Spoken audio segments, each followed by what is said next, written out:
Hello everyone out there. Welcome back to another video. This is Matt Galuzzo, courtesy of Galuzzo Reviews, and I thought I would talk about your friendly neighborhood Spider-Man. I have seen Spider-Man Far From Home last week, so I pulled out all my Spider-Man movies and thought I would just go over them real quick and kind of give a brief overview of them. I've never actually reviewed them on my page, so what better time than after seeing Spider-Man Far From Home? And I will give a brief review of Spider-Man Far From Home after I go over all of these one by one. So, to start off, we have the 2002 original of Sam Raimi's Spider-Man. Of course, this is a classic. You know, everybody's seen this. Many people have reviewed it. And it's still a decent film. I saw it back then, just like we all did. And this DVD is pretty good. There's a lot of extras. There's commentaries, making ofs. It's 2 discs. This is still the original DVD from back when it came out.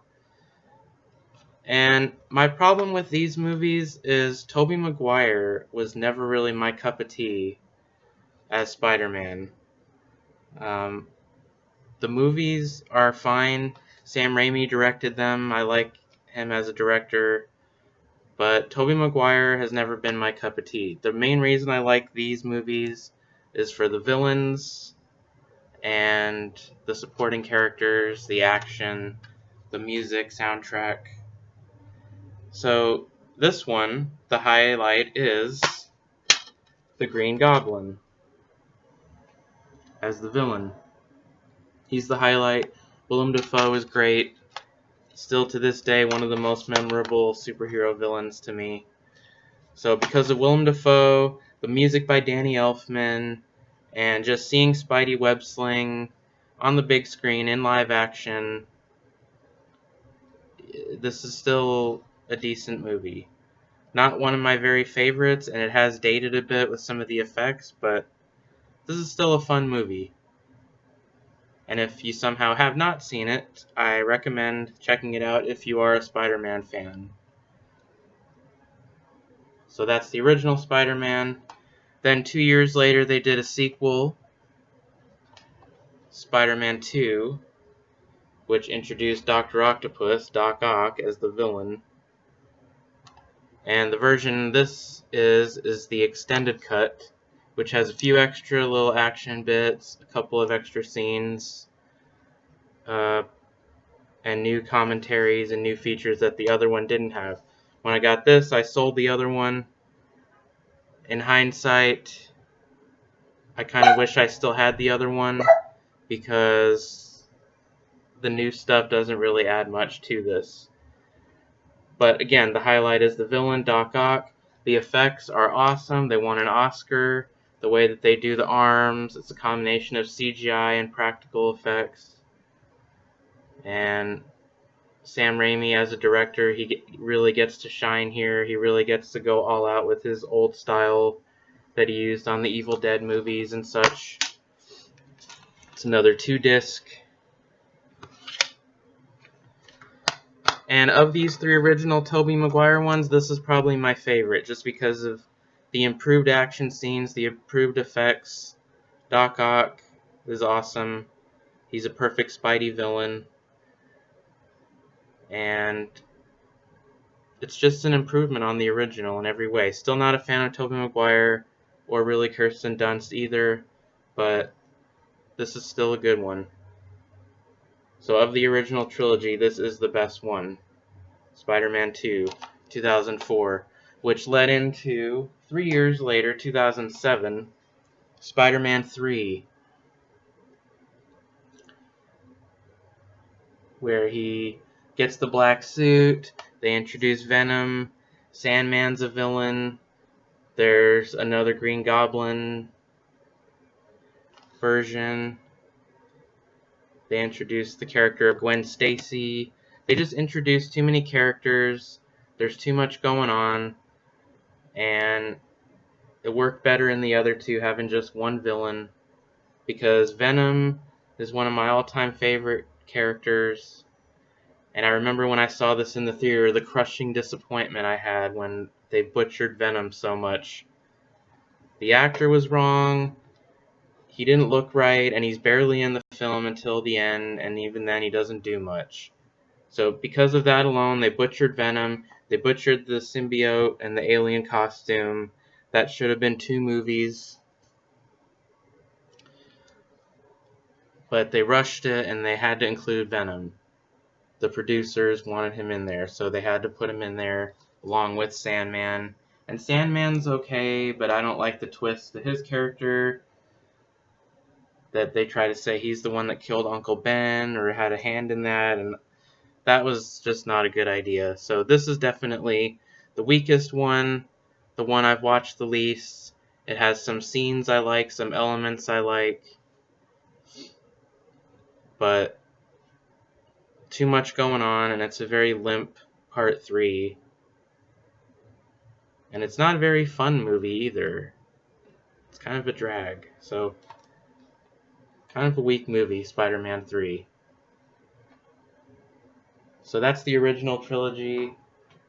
Then they ended up doing a reboot a few years later.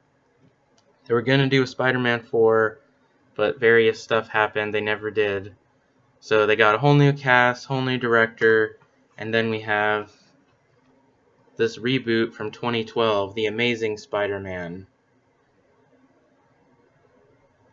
with this new actor, Andrew Garfield, and Emma Stone as Gwen Stacy. They went back to just having one villain, the Lizard.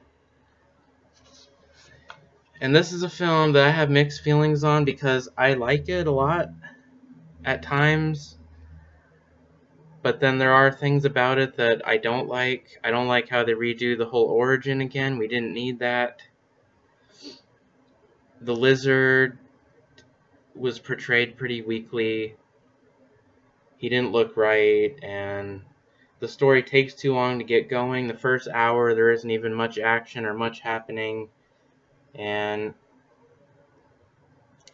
it is still a good movie, and I think it is kind of underrated because a lot of people seem to hate it. I don't mind it, especially in the second half, and there are some good moments, like when he's swinging from the cranes. The music score is good by James Horner. It was one of his last scores before he passed away. I like Andrew Garfield and Emma Stone's chemistry. I like that he doesn't play it just like Tobey did. He's like a different take on it.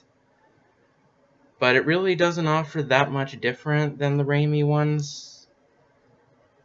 As far as the effects and the visual style, it's not much of an improvement there. But, you know, for what it is, I don't think this is that bad. And I actually haven't seen this in a while. So, who knows, maybe I'll watch this soon and put up a review sometime on the page. Because I've never really disliked this movie. And it was pretty successful, which did lead to a sequel, The Amazing Spider-Man 2, which I got this Blu-ray for free. I didn't really care about having the Blu-ray, and this is another one, just like most of these Spider-Man films, I do have mixed feelings because I like some of the action, and it does have some good dramatic moments. I like Emma Stone. I was shocked in the theater that they actually did kill her off, just like in the comics. I didn't think they would actually go there yet. Especially, I thought they'd save that if there was a third movie, but there wasn't. So, this is pretty weak. I mean, I understand if people aren't crazy about this one, because just like with Spider-Man 3, they tried to cram in way too much. There's too much going on, too many characters, and there's not always enough of what we want to see, which is just Spidey fighting villains and dealing with his normal problems. And even the very last scene is in the middle of an action scene, and it ends. The movie ends in the middle of an action scene, which was in the trailers. So, kind of misleading trailer there, because we don't get to see that scene finished. But Amazing Spider-Man 2, it's okay. Again, maybe I'll rewatch both of these Amazing Spider-Man movies and review them, because I haven't seen either of them in a while, but they're alright. They're alright. Jamie Foxx as Electro, he was not good. He's one of the things I don't like about this movie. So then, because that movie didn't do well, had a pretty much negative reaction from people, Marvel Studios got the rights back to the character. So now they could put him into the Avengers movies. And after a brief appearance in Captain America Civil War in 2016, where he made his debut in the Marvel Cinematic Universe, he got a solo film a year later, Spider-Man: Homecoming. And I really enjoy this one. It's very entertaining. It brings him back to the high school setting. As with the earlier Tobey Maguire ones, they cut back on the villains, and the villain is the highlight. Michael Keaton as the Vulture was awesome in this. He really was. He really made this movie for me. Michael Keaton is pretty much the best part of this movie, because the action in it isn't that great. He doesn't really web sling or do much. It's mostly about the high school romance comedy side. Tony Stark is in there as Iron Man, but he doesn't overtake the movie, thankfully. He's in it just enough. And I like Tom Holland. I like this kid as Spider-Man. I think he's probably the best Spider-Man of these three actors. I think, he is the right age, he has the right attitude, and he's also played him the most times, because he's in Civil War, this, Avengers Infinity War, Avengers Endgame, and the new one, Spider-Man Far From Home. So he's played him the most, he's been able to put the biggest stamp on the role, and I do like him, but I actually like him the best in Infinity War and Civil War. This and Far From Home are entertaining films, but I, for some reason, just like him better in an ensemble capacity. I don't know why. I think just a whole movie of just this kid, it's like, I don't know, it gets to be too much for me. I think I just like him better as part of an ensemble. But this is still an entertaining movie.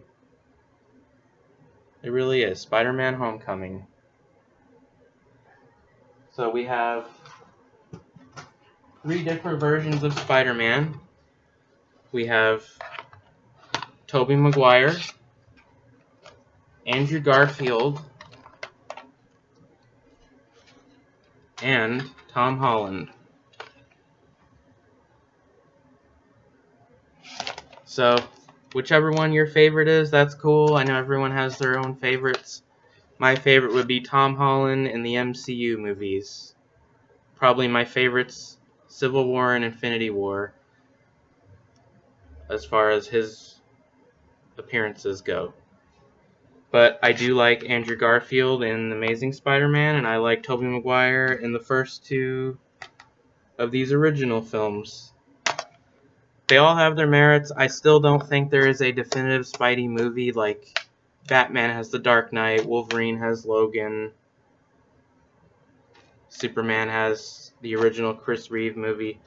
I don't think there's a definitive Spidey movie yet where all the pieces just come together and we have the perfect Spidey, the perfect villain, the perfect story. They're not quite there yet. They're almost getting there with this one and Far From Home. But I still think there is still that definitive Spider-Man movie that we have not had yet, in my opinion. Because the Tobey ones, you got a Spidey that I don't really care for, but I like the villains and other stuff, the action, the effects. And then these, I don't really care for the villains, but I don't mind Andrew Garfield. And then now these, with Tom Holland, I like the Spidey, I like the villains, but the story just still isn't quite there. It's still just a little too much of the teen rom-com side. So who knows? In the third movie, maybe they can remedy that. But as it stands, I don't really hate any of these Spider-Man movies. They're all watchable.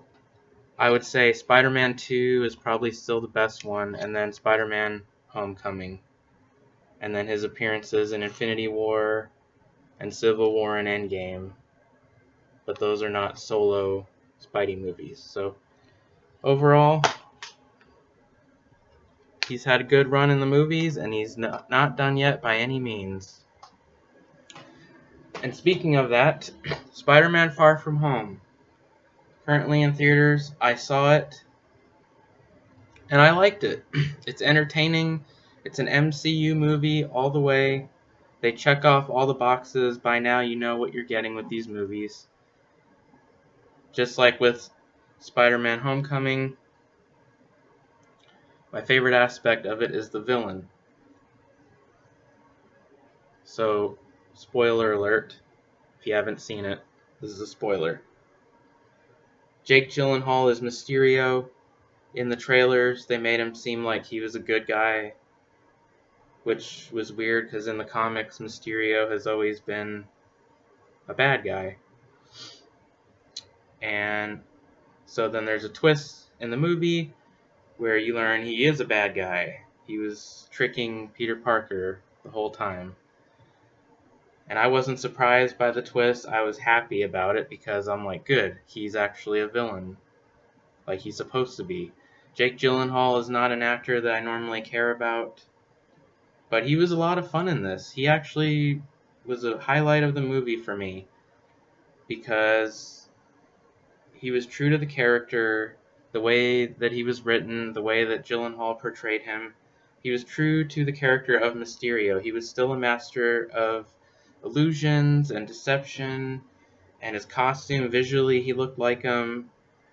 And same with in the previous film with Michael Keaton as the Vulture. He looked like the Vulture. He was portrayed the way I would picture a live-action version being. So, in Far From Home, Spider-Man is in Europe and gets involved with Mysterio fighting these elementals, which is basically this big water monster. And then there's a giant fire monster later. Mysterio helps him defeat these things. And Spider-Man really just wants to be on this field trip with his classmates. Doesn't really want to get involved, but he does. And he's trying to sort out his feelings for MJ and get with her and deal with the fallout from Endgame of Tony Stark not being there anymore, the sacrifice he made. So there are some interesting story elements that we definitely haven't seen before in another Spidey film. And Tom Holland, like I said before, I like this kid. He's probably the best portrayal of Spider-Man. And with each movie, he just continues to put a stamp on the role, and I like him. I like the kid. He does a good job again. But just like with the previous film, the action is nothing really that great. That was the thing about the Tobey Maguire ones. The action in them was fun. He's swinging around. The camera's following him. It's dynamic. And even in the Andrew Garfield ones, there's a little bit of that. And these Tom Holland ones, the MCU ones, they don't really have too much of him web slinging and fighting a lot of villains and stuff. This one, the action was a little bit better. In particular, the finale. was good. When he has the final face-off with Mysterio, and he finally uses his spider sense, and he's swinging around, and he's using his spider sense to detect these drones, and he's swinging around these drones, and that's a cool scene. He has this final confrontation with Mysterio, and it's probably one of the best action scenes so far in this or Homecoming. Because I just felt like even in Homecoming, his battles with the Vulture, a lot of them were at night. It's hard to tell what's happening. The effects were kind of iffy for some reason.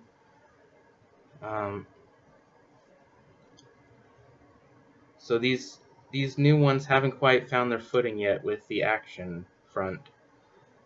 Because even the opening action scenes in the first half with those elementals with Mysterio and the water creature and the fire creature, it was just a CGI fest, and Spidey was just kind of swinging around in the way. Mysterio was doing most of the fighting and the action. So from an action standpoint, it has a lot of action, but it's nothing mind-blowing like the battles in Infinity War or the web slinging in the previous Tobey Maguire movies, or a lot of action in other comic book movies is much better than this. Also, Nick Fury is in this, Sam Jackson again, which it's good to see him, but we've had a lot of Nick Fury already, and there's a twist involving him in the post-credit scene that I did not care for, where they, again, spoiler, where they say that he's a Skrull, which we saw introduced in Captain Marvel, and the real Fury is on a Skrull ship somewhere. I did not like that, because that means the entire movie, when we see Fury with Peter Parker, it's not the real Fury. So it kind of negates that whole plot element and that whole joy of seeing that interaction, because it's not really the real Fury.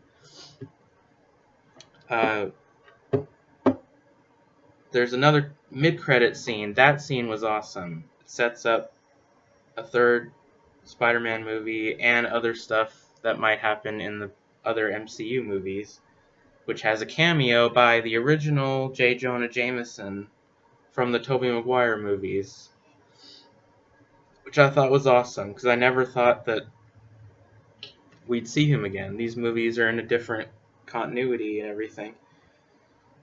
So that was awesome, as well as what happens, Mysterio definitely screws over Peter Parker in a big way in that scene. So that revelation, and then seeing J.K. Simmons back as J. Jonah Jameson, that was awesome. But the very end credit scene involves Sam Jackson, Nick Fury being a Skrull, and Maria Hill. And I didn't like that. Didn't like that twist, because I also just didn't care for the Captain Marvel movie. So anything trying to call back to that movie, I really don't care about anyway. And then there's just more of the high school element, the romantic comedy stuff. Some of that is a little bit too drawn out with his friend Ned, and some of that humor there. I just wish it was more about Spidey being Spidey, dealing with his issues, and more battles with Mysterio. And just the fact that we've had all those other previous Spider-Man movies over the years that I just showed.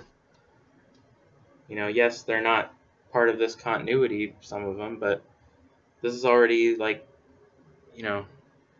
we got 3 Tobys, 2 Andrew Garfields. This is already the 7th solo Spider-Man movie. So just some of the novelty of seeing Spider-Man has worn off a bit, I suppose. And like I said before, there has not really been that definitive Spider-Man movie to me. Whereas like X-Men, we've had Days of Future Past, Logan, Batman, we've had The Dark Knight, Superman, there's the original Christopher Reeve one. Captain America, we've had Winter Soldier, Civil War. Avengers, we've had Endgame, and so on. So, like, for Spidey, I can't say there's one definitive movie that just gets everything that we want to see. But these new ones are getting there, because I do enjoy Spider-Man Homecoming. I did enjoy Spider-Man Far From Home.